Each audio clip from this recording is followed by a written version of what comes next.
Halo semuanya, kami dari kelompok 6 kelas akuntansi D akan mempresentasikan tugas bahasa project teori akuntansi dengan dosen pengampu Bapak Dar Agus Satriawan Wibowo. Artikel yang kami review kali ini berjudul Institutional Investor Activity and Earning Management in Nigerian Western Frame. Masalah utama yang diangkat dalam penelitian ini adalah adanya asistensi atau bertahannya praktisi manajemen laba earning management di perusahaan-perusahaan yang terdapat di negeri. Fenomena ini sangat menarik karena praktik manipulasi tersebut tetap terjadi meskipun struktur kepemilikan saham oleh investor di sana terus meningkat tinggi, bahkan secara rata-rata sudah berada di atas 60%.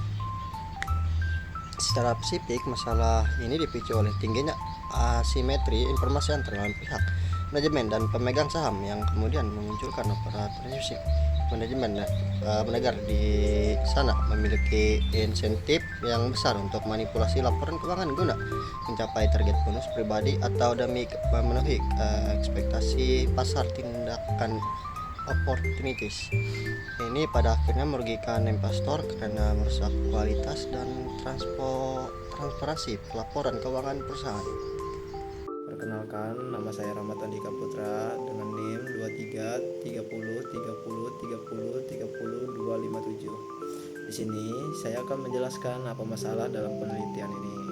Yang pertama, tentang asimetri informasi dan oportunisme manajerial.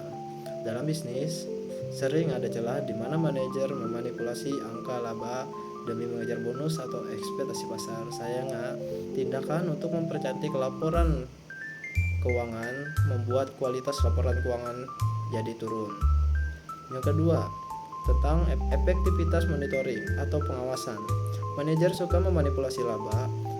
Pertanyaan besarnya adalah apakah para investor raksasa atau institusional itu beneran aktif mengawasi atau mereka sebenarnya cuma diam dan pasif?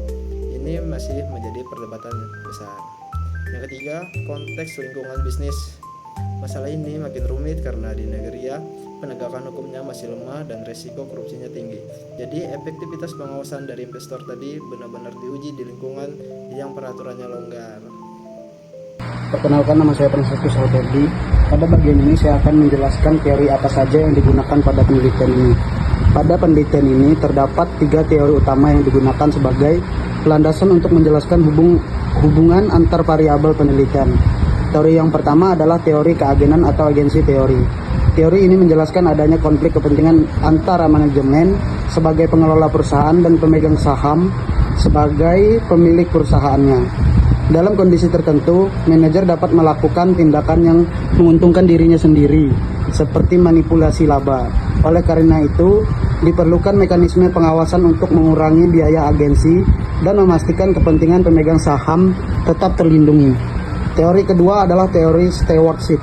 Berbeda dengan teori keagenan, teori ini memandang bahwa manajer pada dasarnya dapat bertindak sebagai pelayan yang mengutamakan kepentingan organisasi dan pemegang saham. Dengan adanya investor yang aktif serta pengawasan yang baik, manajer akan lebih terdorong untuk mengambil keputusan yang berorientasi pada tujuan jangka panjang perusahaan. Teori ketiga adalah teori institusional. Teori ini menjelaskan bahwa perusahaan tidak hanya dipengaruhi oleh faktor internal, tetapi juga oleh tekanan dari lingkungan eksternal seperti regulasi, norma, dan praktik tata kelola yang berlaku secara global. Tekanan tersebut mendorong perusahaan untuk menerapkan tata kelola yang baik agar memperoleh legitimasi dan kepercayaan dari investor.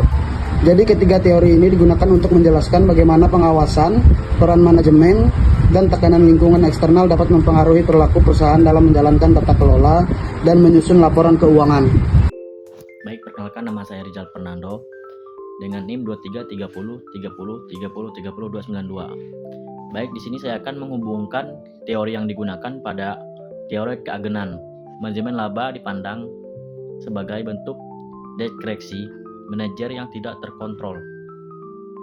Namun hal ini dapat ditekan melalui aktivitas investor institusional yang membatasi ruang gerak manajer tersebut. Selanjutnya pada teori stewardship. Manajer yang diserahkan oleh investor aktif akan bertindak sebagai pelayan bagi kepentingan jangka panjang organisasi.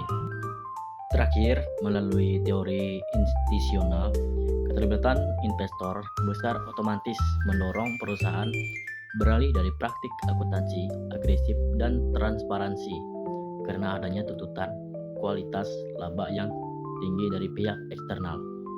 Selanjutnya, Oke, saya Aziz Ahmadani di sini akan memaparkan temuan inti dari penelitian ini. Berdasarkan analisis data, riset ini menghasilkan beberapa temuan rinci. Nah, yang pertama adalah pengaruh negatif aktivisme terhadap manajemen laba. Terbukti, pada semakin aktif investor institusional, semakin rendah juga tingkat manajemen laba akrual diskresionernya yang mengukuhkan peran mereka sebagai polisi yang efektif. Nah, untuk ketemuan kedua yaitu mengenai peran tata kelola internal, independensi Dewan Komisaris terbukti memperkuat pengawasan dan menjaga integritas laporan keuangan.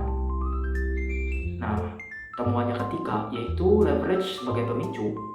Utang yang tinggi ditemukan mendorong manajemen laba agar tidak dianggap melanggar kontrak utang atau debt covenants. Dan yang terakhir adalah ukuran perusahaan, di mana perusahaan besar cenderung memiliki manajemen laba lebih rendah karena pengawasan yang jauh lebih ketat. Sekian dari saya, terima kasih. Baik, di sini selanjutnya perkenalkan, nama saya Randy Samuel dengan NIM 233030302777. Dapat dilihat di sini konseptual penelitiannya berangkat dari isu fenomena menarik di Nigeria.